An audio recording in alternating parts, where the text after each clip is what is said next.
殿下，这地方邪乎，咱们回吧，奴才求您了。就是这里，有什么东西在叫我。放手，我自有分寸，定会平安回来。殿下！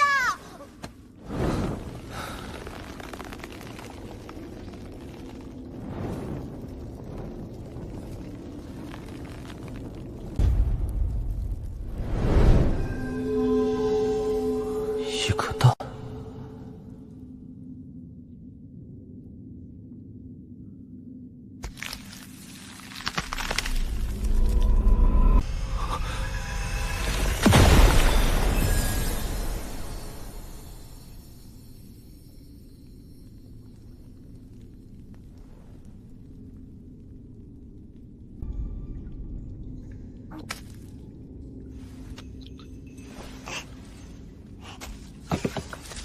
不孝子孙，见了老祖宗还不跪下！殿下，你没事吧？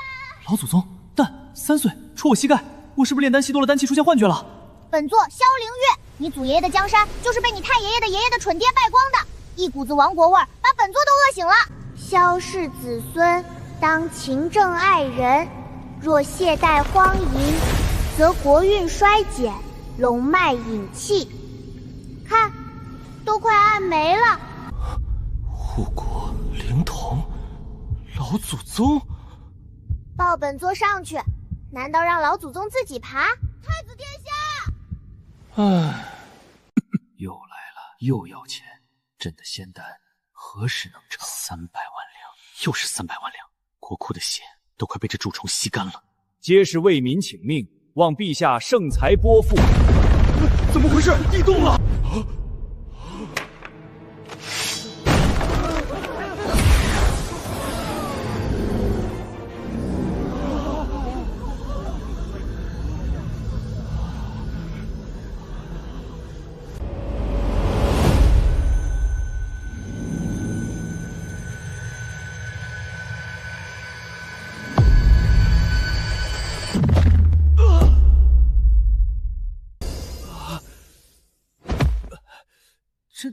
真砸了！老祖宗，您说到做到啊！这宝好方！妖孽，这是妖孽作祟啊！陛下，玉玺成精了，定有妖人操控，必须彻查，严惩不贷。查，给朕彻查！何人胆敢在宫中装神弄鬼？查什么查？小龙印见了老祖宗还不下来请安？野孩子胡言乱语！侍卫，快将这妖孽拖出去！哎呦！姓李的，本座砸你是教你个理儿。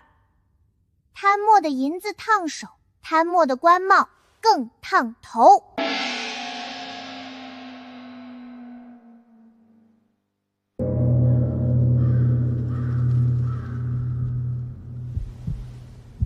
这孩子怎会与画像中的太祖妃子有7分相似？妖孽！殿下莫被妖术蒙蔽！老东西，你骂谁呢？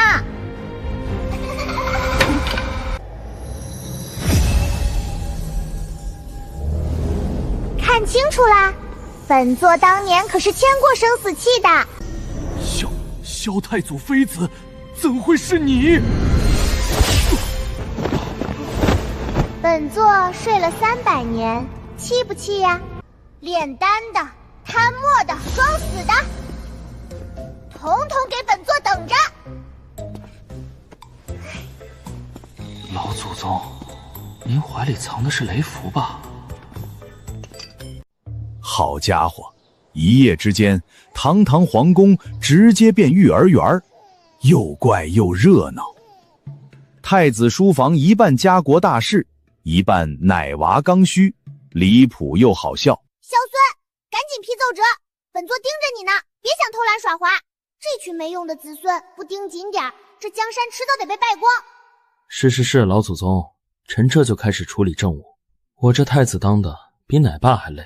每天清晨都这阵仗，太子批奏子，老祖宗批太子，效率高到吓人。这份是江南巡抚递上来的，说去年水患毁得厉害，要拨款修堤。撒谎，纯是撒谎。江南去年雨下的刚好，哪来的什么严重水灾？他在京城赌坊欠了3万两银子，急着捞钱填空呢。驳回，让他先把赌债还清了再说话。您咋知道的这么清楚？本座昨晚神时出去转了圈呗，京城赌坊青楼的账本，本座门清。老祖宗这是把京城翻了个底朝天啊！一笔驳回，干净利落。边关守将求援军，说戎族集结，怕是要打过来了。事儿是真的，但不是戎族要打，是那将军想养寇自重骗军饷。你派个钦差去，表面犒军，实则查账，多带人手。他叔父王暗阁藏5万两黄金，床板下还有2箱珠宝。老祖宗，您这神识转一圈，也太细致了点吧？不然呢？本座醒了就得管江山，你们这些子孙不争气，不盯紧点家底就被蛀空了。以前内阁吵几天的事儿，现在半个时辰搞定。朝野都传太子有神童孝助，谁知道这神童却是个奶娃娃。小龙颜，为君者不能太仁，也不能太暴，就像推秋千，力道要稳。哎呀，推高点儿！哇，好高，太好玩了！得，帝王仙术又白讲了。第2课，龙吟诀你练到第几层了？回老祖宗，第3层，17岁3层，应该不算差吧？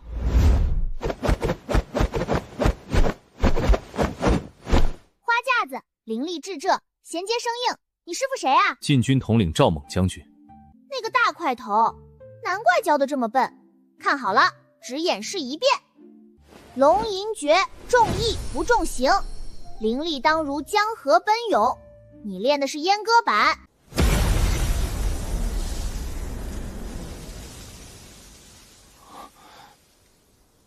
这是3岁小孩的威力。看清了，1个月练到第5层，不然别吃饭。床慢换金的，闪时要吃肉，晚上点灯睡觉，本座怕黑。老祖宗，点灯睡觉不利于养生。本座睡了300年黑屋，现在就要亮亮堂堂的。老祖宗饶命！老祖宗饶命！东宫共识，老祖宗是真的，不能惹，要伺候好。太祖说得灵月相助，乃朕之幸，亦朕之节，现在总算懂了。东宫的幼儿园日常还在热闹继续。当了15年皇帝，居然被个3岁小娃娃管得死死的，太子眼里也没我这个爹了，凭什么？倒是临走偷偷塞的。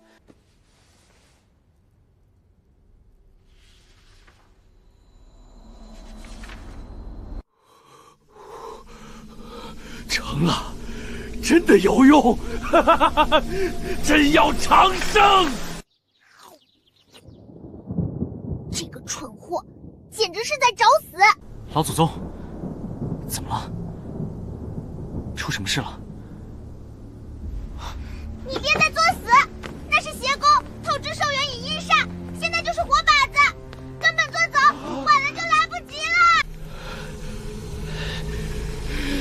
他已被邪功引动阴煞，浑然不知死到临头。阴煞引动天法，天雷将至。停下，快停下！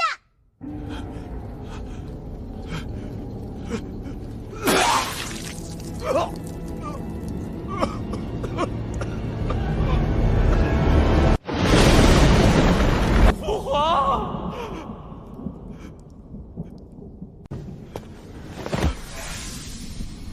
天地玄宗，万气本根。呼！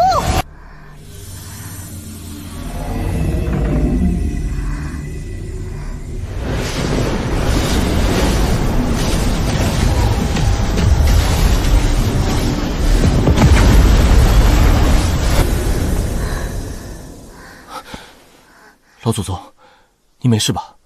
有没有伤到？没事，就是灵力耗太多了。这雷是冲邪功来的，还好劈得早，威力不大。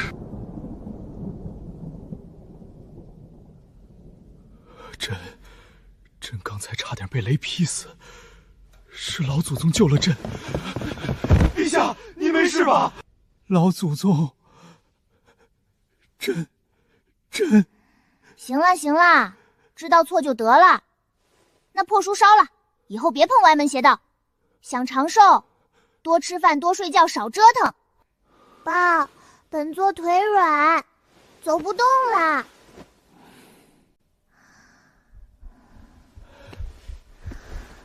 老祖宗救命之恩，孙儿没齿难忘。真要谢，明天给本座送2只烤全羊来，压压惊。是。纸包不住火，雷劈皇帝的消息悄悄在宫里传开了。老祖宗真要吃全羊，老祖宗相点可真孝顺。哎呀，不行，我得去看看那位老祖宗到底是什么来头。老祖宗真有那么神？听说能治失眠呢，真想见见那位传说中的老祖宗。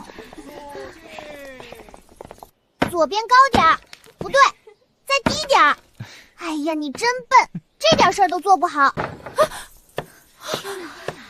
景烨，你这是在做什么？儿臣参见母后，各位娘娘。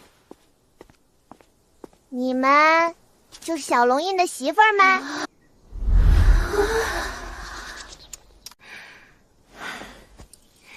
这位便是老祖宗吧？果然钟灵毓秀，本宫特来给您请安。料子不错，就是颜色太老气。你才30多，穿这么素干嘛？明天换身红的，喜庆。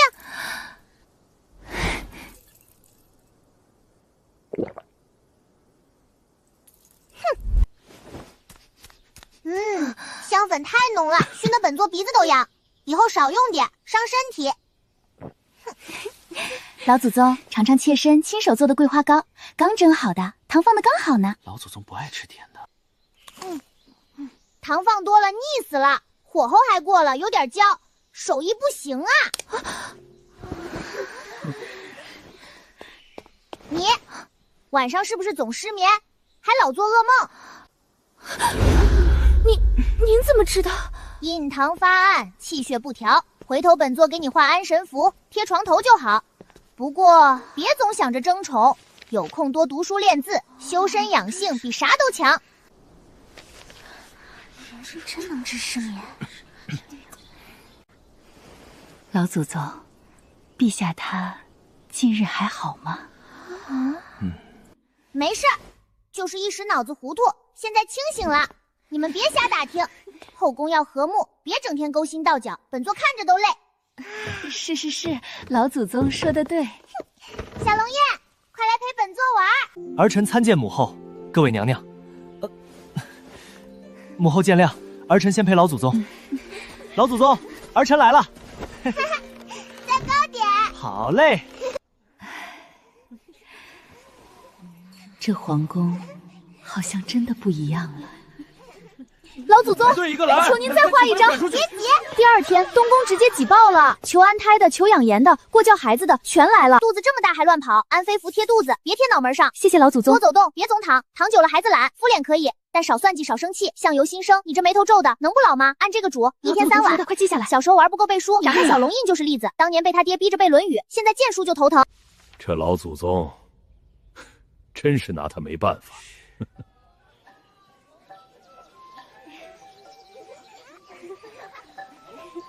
老祖宗一来，后宫竟真的和睦安宁了。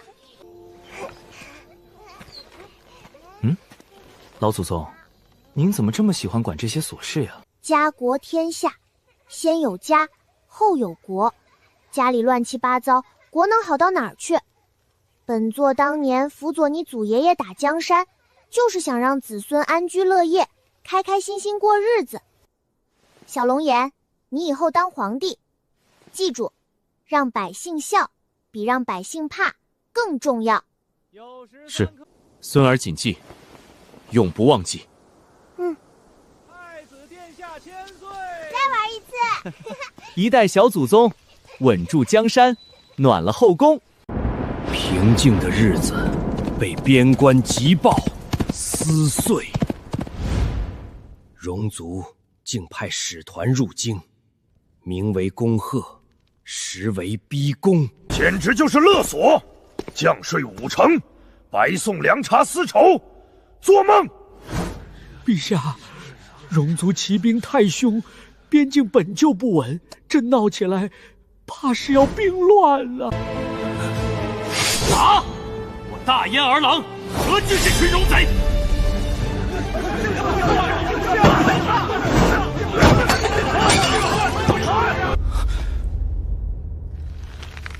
老祖宗，您看现在这局面。3日后到京，不急，先好吃好喝供着，晾着他们。嚣张，是因为有底气，他们觉得大燕好欺负。老祖宗，他们嚣张至极，为何还要优待？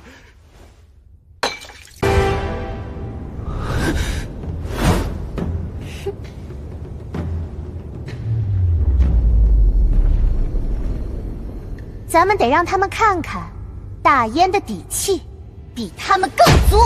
3日一到，来者不善的戎族使团踏入了大燕京城。本时乃大汗胞弟，大燕皇帝最好识相点儿。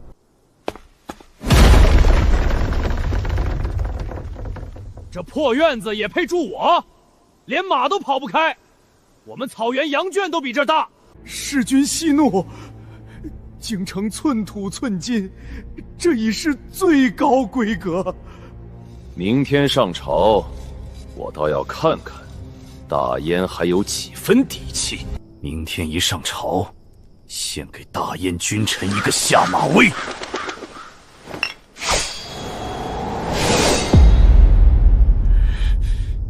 谁？滚出来！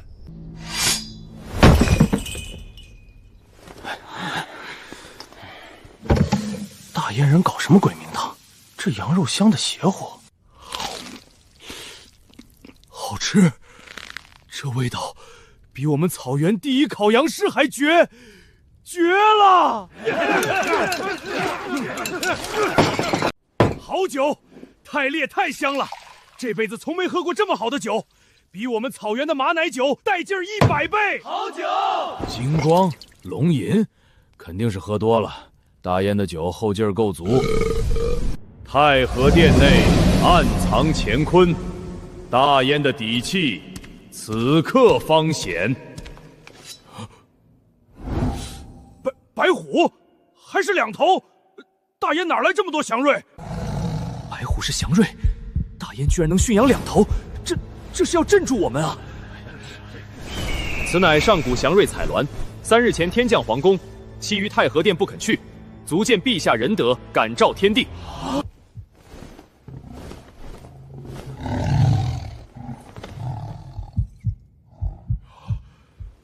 参见老祖宗。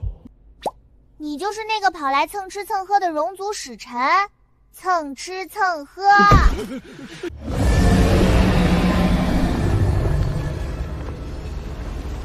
参见老祖宗。老祖宗，免礼。昨晚的烤羊肉和美酒都是本座亲手弄的，味道不错吧？要不要再来点加料的？他能巧梅生送酒肉，就能巧梅生要我命。这女童莫不是真神仙下凡？大燕有这种人，还打个屁的仗！想要好处行，平等交换，白送。你们戎族也配？外臣知错了，全听老祖宗吩咐，再不敢提半个送字，求老祖宗饶命。知道了。看啥看？金龙就是机关加灵力，糊弄人的摆设，跟耍猴似的。哼！老祖宗，白虎彩鸾，也都是您弄的假货。假不假重要吗？他们信了，那就是真的。治国嘛，台面得撑住，就跟唱戏似的，锣鼓一响，角儿就得登场。哼！记住喽，谈判桌上拿不到的，战场更别想。能坐着喝茶谈，就别动刀动枪，伤钱又伤命，多不划算。啊，困死本座了。灯别灭啊，本座怕黑，留个小灯就行。有老祖宗在，这大燕江山就算天塌下来，他也能给顶回去。孙儿定不负所托。一场没流血的震慑就这么成了。大燕的底气啊，从来不在刀剑上，在人廷心不齐，在老祖宗这根定海神针。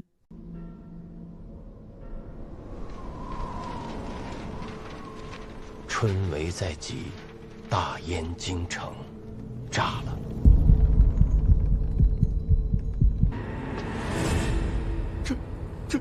这是血书，考卷烧光了，一点灰都没剩下呀！查，给朕彻查，掘地3尺，也要把那个该千刀万剐的真凶给朕揪出来。陛下，此事绝非偶然，定是敌国奸细所为，意在动摇我大燕国本，其心可诛。胡说，彻头彻尾的胡说八道！这分明是陈大人自己舞弊败露，没脸见人，畏罪自杀，跟我礼部、跟敌国有什么干系？你才胡说！你全家都胡说！吵死了，吵得本座胃口都没了。本座饿了，先去御膳房啃个肘子，等本座吃饱喝足，回来再断你们这破案。老祖宗，这都火烧眉毛，天都要塌了呀！您还惦记着肘子？天大的事也不能饿着肚子干，这是规矩。小龙颜，少废话，跟本座走，让你好好见识见识什么叫断案如神。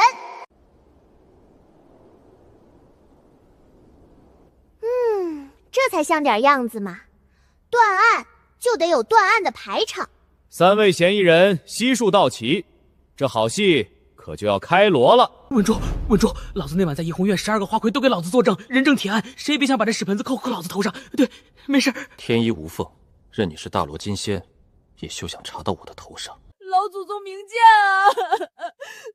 奴才就是个送饭的，就一碗阳春面，清汤寡水，奴才连葱花都没敢多撒呀，冤枉啊！都给本座闭嘴！本座要施展时光回流大法啦！而我也有一个问题。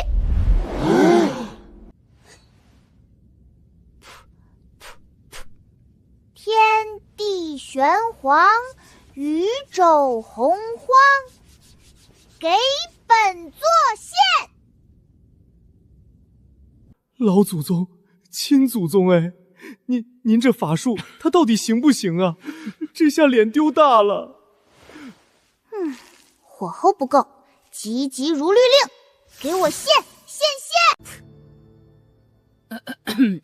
老祖宗，您这仙法好像不太灵光啊，是不是今日天气不佳？嘿，急什么急？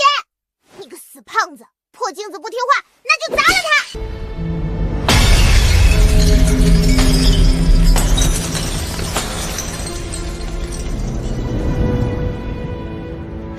是他，是张大人，我看见了，是张大人烧的卷子。冤枉啊，老祖宗！那晚臣真的在怡红院听曲，12个姑娘，整12个，他们都能给臣作证啊！知道，他们是能给你作证，说你去了。可张阿妹也说了，你上屋足半个时辰呢，说是肚子疼，出宫去了，对吧？硫磺味儿，还挺冲，火折子里面主要就是这玩意儿。张大人，你出歌出到炼丹炉里去了，证据都糊鼻子上了，你还想跟本座狡辩？大家看好了，这纸屑跟被烧成灰的春苇口考卷，烧卷子的时候火星子蹦到你身上了吧？张大人，这脏你可没擦干净啊！我烧了，是我烧的。老祖宗，您这时光回俗也太神了吧！这真能看见过去？假的啦，傻孩子！辣椒粉加太阳光晃眼睛，糊弄人的小把戏。但证据是真的，这胖球昨晚溜进大理寺，还有这纸屑硫磺味都是本座提前就派人查清楚备好的。嘘，破案嘛，3分靠查，7分靠诈。你看，这不就一诈一个准出来了？不，人不是我杀的，卷子是我烧的，我认了。可陈大人的死跟我半点关系都没有啊！老祖宗明鉴，我对天发誓，我不敢杀人啊！知道，杀人的是他。你血口喷人，无凭无据，信口雌黄，你就算贵为老祖宗，也不能如此冤枉好人。此乃碧血显形粉，人血玉脂，利变湛蓝，鸡血、狗血、猪血，任他什么牲畜的血，纹丝不变。诸位看好了，没变蓝，说明这玩意儿根本就不是血，是朱砂兑了水，伪造。更巧的是，你书房里那盒上好的陈州族沙，还是去年你生辰时陈大人亲手送你的贺礼。用人家送你的礼伪造人家的遗书，反过来害他性命。李大人，你这人可真是缺德妈给缺德开门，缺德到家了。都抬头看这儿，蹭蹭蹭，新鲜的刮擦痕迹。陈大人根本不是自己上吊，是被人从后面打晕了再挂上去的。凶手个子矮，得垫凳子。这鞋印纹路，李默，跟你脚上这双官靴的底子一模一样。人证血书是假的，物证鞋印是真的，你还跑得掉吗？就为这个，从你家卧室暗格里搜出来的假账。你贪污了国子监3万两银子的修缮款，李默，你还有何话说？不到1个时辰，从扑朔迷离到人赃并获，水落石出，这桩震惊朝野的科举舞弊杀人案就此告破。老祖宗，您这断案如神的本事到底是跟哪位高人学的？也太厉害了吧！跟谁学？没跟谁学。睡了300年，棺材里闲得发慌，就把什么狄公案、包公案、施公案全看遍了，倒背如流。本座还自己攒了本萧公案呢，回头印出来肯定好卖。对了，本座想到一个绝妙的生财，不是狡猾万民的好点子。本座要开个神探培训班授课，第1期就先自学员吧，100个学费嘛，一人100两银子，包教包会，不会免费再学，保证给我大爷培养出一批神探来。还有一个商业计划。完了，全完了！老祖宗这是不满足于霍霍朝堂，要开始搞连锁诈骗，把全京城的银子都划拉到他兜里去了啊！苍天啊，朕的国库，朕的脑子！一桩奇案被这位3岁的老祖宗嬉笑怒骂间轻松拿捏，大燕的朝堂在鸡飞狗跳中又稳了一分。太子年方17，大好年华，这选妃的大事可就提上日程了。咱们的皇后娘娘啊，那是急得团团转，头发都多掉了几根，精挑细选，总凑齐了这36朵名门娇花，就盼着今日能挑出一位未来母仪天下的主，将来才能替眼稳住这后宫，担得起大燕的江山啊！救命啊！母后这是要干嘛？36个人，36双眼睛，全盯着我看。我该看哪儿？我该笑吗？我手放哪儿？谁来救救我？老祖宗呢？他不是最爱看热闹吗？今天怎么还不来？来啦，好戏开锣喽！第1位，礼部侍郎之女柳如烟上前祭见。臣女柳如烟参见太子殿下，参见皇后娘娘，参见老祖宗。会爬树不？就是那种能蹭蹭爬上去，咔嚓掏出鸟蛋，再酥的还不碎的那种啊！爬树。掏鸟蛋，臣女自小学的是琴棋书画女红刺绣，这爬树不会。淘汰。下一个。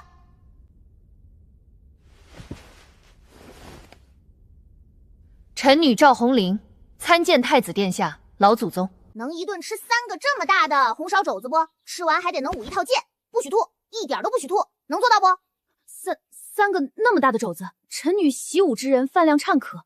但一顿3个，臣女做不到。淘汰，下一个。什么？咔嚓1个，咔嚓2个，一口气的功夫啊，像秋风扫落叶，刷，足足28朵娇花全被咱们老祖宗给咔嚓掉了。老祖宗，您慢些淘汰啊！这太子妃将来是要母仪天下的，首要的是德行、才学、仪态。这爬树掏鸟蛋，一顿吃3个肘子，这成何体统啊！太不雅观了。雅观？那爹那天龙族那帮贩子又打进来了。你是要你的太子妃拎着裙子尖叫逃跑，还是要她能抄起烧火棍就敢上阵？第2，宫里要是闹了饥荒，你是要你的太子妃饿3天就晕倒，还是要她能去御花园野菜上树掏鸟蛋，想办法把大家喂饱？第3，最重要的一条，这小兔崽子将来要是敢惹她生气，你是要你的太子妃忍气吞声憋出内伤，还是要她能一脚把她踹上床，让她知道花儿为什么这样红？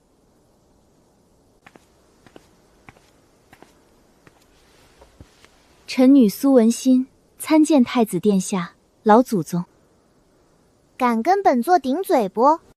臣女不敢，万万不敢！顶撞老祖宗，此乃大不敬。臣女绝无此心。不敢？连本座你都不敢顶，那你还有什么用？将来进了宫，后宫那群妃嫔勾心斗角，挤你记礼，你敢当朝怼回去吗？这傻小子以后要是犯了糊涂，你敢揪着他耳朵教训他吗？不敢顶嘴的，通通是怂包，本座不要。小龙燕，你说本座说的对不对？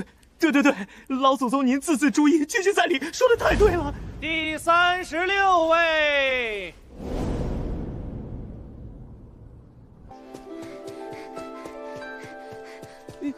御膳房杂役翠花上前祭见。奴婢翠花参见太子殿下，参见老祖宗。奴婢翠花。哟呵，这小嗓门够亮，够脆，够劲儿。翠花是吧？好，本座问你：第1，会爬树不？能蹭蹭上去掏鸟蛋那种？第2，能吃大肘子不？一顿3个吃完不吐那种？第3，敢跟本座顶嘴不？有理就敢嚷嚷那种？快说！回老祖宗的话。爬树会，奴婢老家有棵枣树，每年秋天都是奴婢蹭蹭爬上去，把顶田的那几颗枣子全打下来，没吐，就是有点腻，得配蒜。要要是有人不讲理，怎么手足胡搅蛮缠，欺负到头上来了，奴婢就敢跟他嚷嚷，占着理儿，怕啥？本座拍板了，太宗妃候选就选定你了。疯了，彻底疯了！太子妃，未来的一国之母选了个烧火丫头，脸上还带着玫瑰的烧火丫头，列祖列宗啊，本宫对不起你们啊！这让我以后怎么有脸去见后宫嫔妃，去见满朝命妇啊！全完了，我的太子妃真的是个烧火丫头翠花。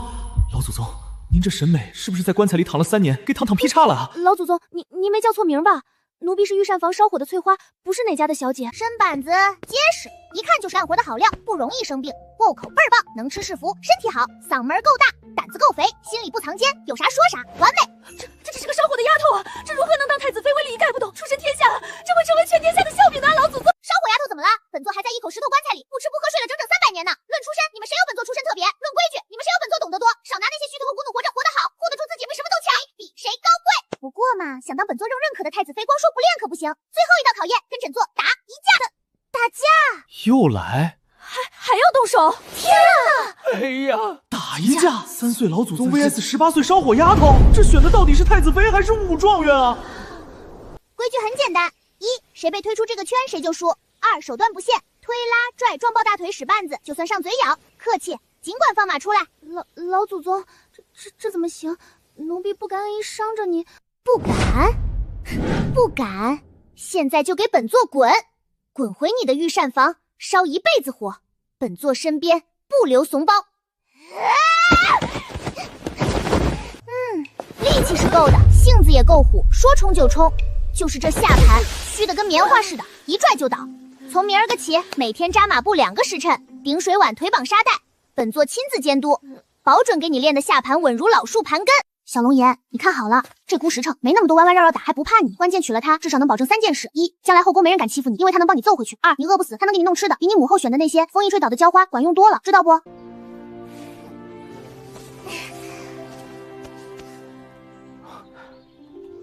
孙儿，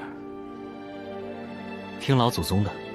娘娘，奉天承运皇帝诏曰：宜家御膳房工人翠花，性子敏慧，品性听主愿，找由国灵统老祖宗亲自教导礼仪公规，钦此。我还不如个烧火丫头。嘿，最新鲜的段子，太子爷独具慧眼，烧火丫头飞上枝头。真的假的？这翠花就一脚这么弱？国之将往妖孽，哦不是必有其非呀。腰挺直，屁股下翘，合令合令里，将来在宫里头不能一激动就嘴皮子哆嗦，听见没有？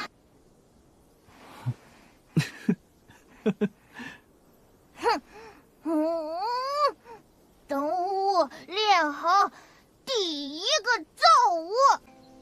好，我等着。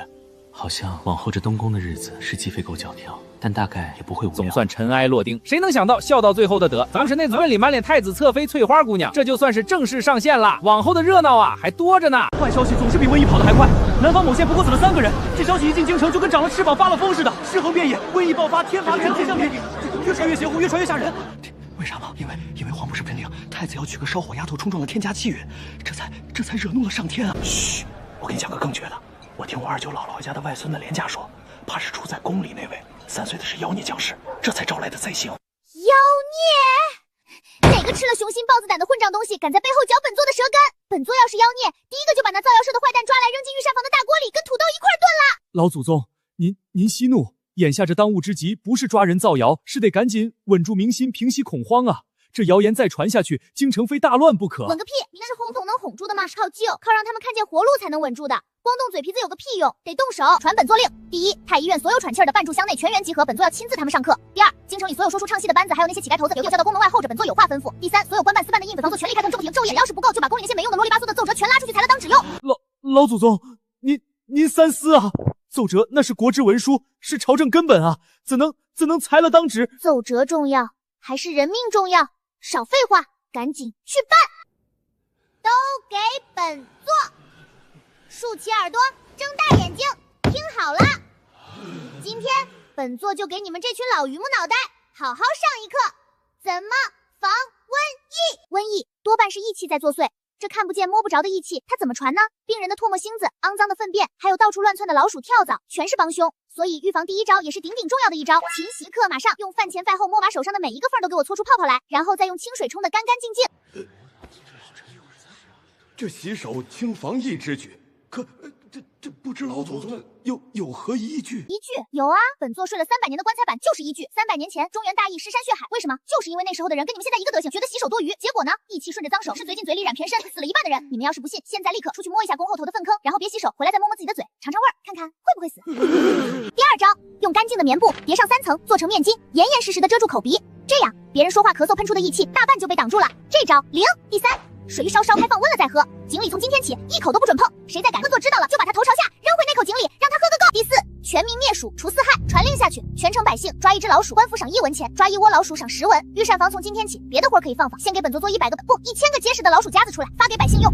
这哪里是胡闹，这分明是一套完整的防疫大法。老祖宗真乃神人也。老祖宗，老臣服了，心服口服。敢问老祖，这些济世救人的不二法门，您究竟是从何处学来的？哪儿学的？本子里编了本座玩，无聊嘛。本座还觉得它300病又宝典呢，图文姓貌，通俗易懂。回头印起来，给你们人手一册，好好学。现在都听本座安排。院判，你带人按本座给的方子去熬防疫汤，药材不够直接去国库拿，就说本座说的。院使，你带另一队人去教全城百姓怎么用猪油和草木木灰做肥皂，怎么叠3层口罩，要快。三字经，咱们是太医，不是夫子，编三字经做甚？没错，就是个3字经。那些知乎者也的大道理，老百姓谁爱听谁记得住，就得变成3字1句押韵顺口的童谣，要朗朗上口，要妇孺皆知，让他干活时、走路时、吃饭时说出来，要洗脑啊背，要深入人妻。大燕民，全京城全大燕，防疫病要牢记。喂，都给本座听好喽！下面的话跟着本座一字一句大声的念，念好了的，念得大声的，人人有赏。赏什么？赏热乎乎的大肉包子。大燕民，听仔细。大燕民听仔细。没吃饭吗？啊，声音这么小，瘟疫能怕你们吗？都给本座拿出吃奶的劲儿来，吼出来！大燕民，大燕民，听仔细。勤洗手，用肥皂冲干净，喝热水，井里水烧开饮，戴口罩遮口鼻，3层布扎牢防灭1文钱，信太1文钱。老祖宗不骗你，若不听得了病自己扛，别怨人。好，念得好，本座说话算话。发包子，管够！有包子吃了，老祖宗万岁！快看，包子上有字，勤洗手。勤洗手，用肥皂。喝热水，不喝生水。小朋友要记牢，饭前洗手，身体好。拿着，每人2两，定金。给本座把防疫3字经编成最有趣、最抓人的段子，到茶楼里街面上可劲儿的说唱，谁编得好、演得好，让大伙儿都爱听，都记住，再加2两，重重有赏。看本座法宝，勤洗手来，用肥皂。好家伙，这一通操作下来，京城的天儿彻底变了，没人再传那吓死值日的谣言了。满大街衙内男女老少嘴里念叨的全是老祖宗的防疫3字经，这恐慌啊，就这么被咱们老祖宗用最接地气的方式给生洗脑洗没了。再无新增病例，无新增死亡，谣言不攻自破。老祖宗，您看看这些从各州府报上来的，百姓自发灭鼠已过100万之数，城中井水10有8九已坚持煮沸饮用，棉布面巾已成上级最畅销之物。您这手段真是神乎其神，造福万民啊！志明啊，都跟治水堵，建桌告的都没用，水质啊死得倒。你得说，谣言也是，你越禁止越捂着，它传得越邪人，把它一个是压大好处。再说了，勤洗手、喝热水、戴口罩这些事儿，就算没瘟疫，做了也只有好处，没有坏处嘛。稳赚不赔的买卖，干嘛不做？老祖宗，您这小小的身子里，装着不仅是300年的智慧，对每一条人命最沉最重的那份在乎。老祖宗，孙儿一直想不明白，您为什么会对这些平民百姓的生死看得如此之重，重到不惜裁奏折，亲自上街，想尽一切办法。因为我见过太多死就够多了，人去狗的情人，学成山情不见，能少死一个就少死一个吧，哪怕只少一个呢。行了，陈芝麻烂谷子的事儿不提了。嘿，本座饿了，听说御膳房新研制的防疫药膳出锅了，还特意加了辣，本座得赶紧去尝尝咸淡，去晚了那帮兔崽子该偷吃光了。原来如此，老祖宗您醒来，不是为了显摆300年的威风，也不是为了教训我们这些不孝子孙，您只是不想再看着人间再多添无谓的伤亡，再有无辜的生命白白逝去。孙儿明白了。一场来势汹汹的老祖因下长里彻底空寂。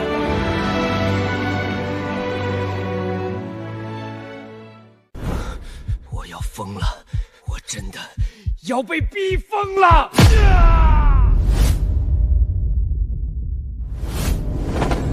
快走快走，是那个瘟神李旭，别沾了晦气。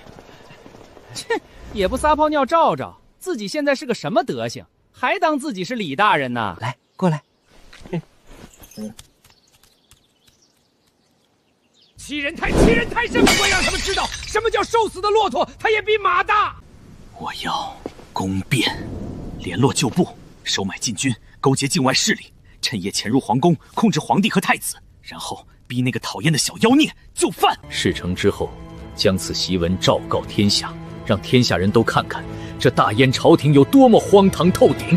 万事俱备，只等月黑风高。然后意外开始了。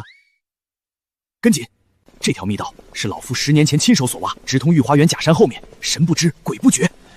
大人，咱们是不是走错了？这地方刚才好像来过。不可能，这图上明明画得清清楚楚。往前50步，再30步右转，然后就是出口。老夫记得真真的。大人，您看这里这个标记，咱们刚才就是从这里左转的，然后又左转了一次，现在咱们好像已经左转3次了。无妨，方向已明，继续前进。这墙好像是新砌的，此路不通，请绕行。施工对流。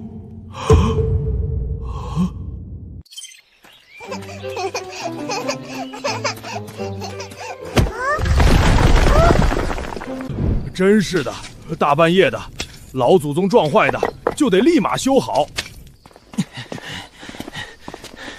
密道走不通，那就给老子硬闯！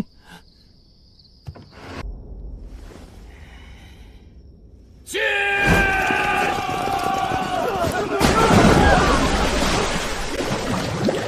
王部将，你居然坑我！哎呦，李大人，这可不怪我啊，是老祖宗今儿下午吩咐的，说御花园要挖个新池塘，让就从这西华门里头取土。可谁知那帮杀千刀的工部精人，他们干活这么实在啊，挖这么大这么深一坑啊！这我也何不说？您也没问啊，您一来就使眼色要进门，我哪知道您没看见这坑啊？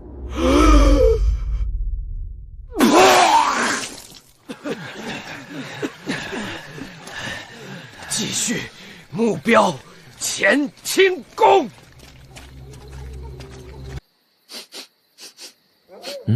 什么味道这么刺鼻？黑衣人行踪可疑，还有陌生味道。靠近御膳房是闯入者，手无地盘。望！快拦住他！拦住他！小心，退开！小心身后！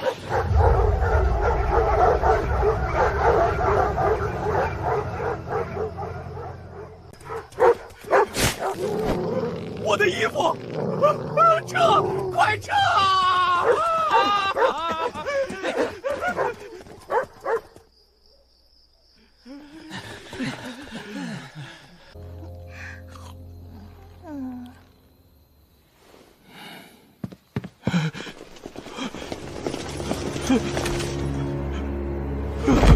哟，这不是李大人吗？这大半夜的不在家睡觉，跑本座这儿来遛狗呢？遛狗就遛狗，怎么还把裤子给遛少了？挺不凉快啊！咦，臭死了！你这一身是掉粪坑里泡了个澡才出来的，捆了，压下去，仔细看管。明天53刻5问斩。我不服！若非今夜这些意外，若非天不助我，我李志金要亡我，早已成就功。是老天要亡我，关天什么事？第一，你是个路痴，自己挖的密道，自己画的地图，你都能给拿反了，就这水平你还攻辩，你纯粹是来搞笑的吧？第二，你手欠还瞎，门口那么大那么臭一坑，是个人都知道绕着走，你非带着人往里跳，你不死谁死？第三，也是最关键的，连宫里看门的狗都嫌弃你这人缘，哦不，狗缘都差到这份上了，你还想成事？所以说啊，李大人，这当反派呢有2大死败，一是死于话多，二呢就是死于太蠢。下辈子要是还能投胎做人，记得多读书，少作死啊！拖走，赶紧拖走！臭死了，熏得本座西瓜都不甜了。小龙眼，看见没？这就叫不作死就不会死。以后你要是敢学他动这些歪心思，搞这些蠢到家的把戏，不用别人动手挖个坑把你埋进去，让你跟他当邻居。孙儿谨记老祖教诲，绝不敢有半分逾越。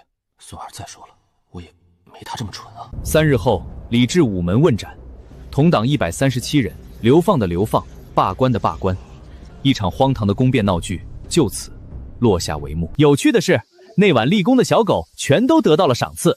这只大黄狗被封为御前带爪侍卫，每日膳食2个大鸡腿。萧凌月还特意让人画了这幅群犬擒贼图，挂在乾清宫，警示后人。这真是杀人诛心，修仙人啊！不行了，不能笑，我是受过专业训练的，除非忍不住。那晚所有的意外，恐怕没一个是真正的意外吧？赌上，今晚就赌上，期间他故意让人赌的。这儿给本座挖个又大又深的坑，就说要取土挖池。坑是他让人挖的。大黄狗他们今晚的晚饭晚一个时辰再给。狗，就连他们逃院子都是被人故意驱赶过去的。老祖宗，我有一事不明，您既然早就知道有人要作乱，也早就布好了局，为何不提前阻止，非要等他们闹出这么大动静，搞得如此狼狈不堪呢？提前阻止，我怎么知道他有哪些同党藏在暗处？不让他动起来，我怎么把那些藏起来的人作乱是什么下场？再说了，多好玩啊！本座睡了300年，骨头都快睡酥了，好不容易醒来，去一出蠢到家的宫边大戏，当然得留着慢慢看，逗个乐子啦。遇上咱们家这位老祖宗，那真是既生蠢何生妖啊！这便是前朝权臣李云赌上一切却输得彻底滑稽透顶的最后挣扎。在绝对的实力和一点点无伤大雅的恶趣味面前，所有的阴谋诡计都不过是跳梁小丑。大燕的迁入依旧很蓝。李治服众有为敬，总算是风清气正，和情成了。青青这皇帝当的，要么不得劲儿呢。上头有老祖宗那就说训就训，夏小言那小子一个瞪大了眼睛盯着，朕是皇帝还是戏子啊？子囊，朕想退位。陛下，您何出此言啊？您正值春秋鼎盛，龙体康健，怎可轻言退位？壮年这5年到，朕这皇帝天在碰了着鲁画面，前15年呢是天天被训得跟3孙子似的啊。虽然论辈分，朕确实是他孙子，这皇帝当的还有什么滋味？再说了，你还没看出来啊？明显更看重、更乐意教导景砚那小子。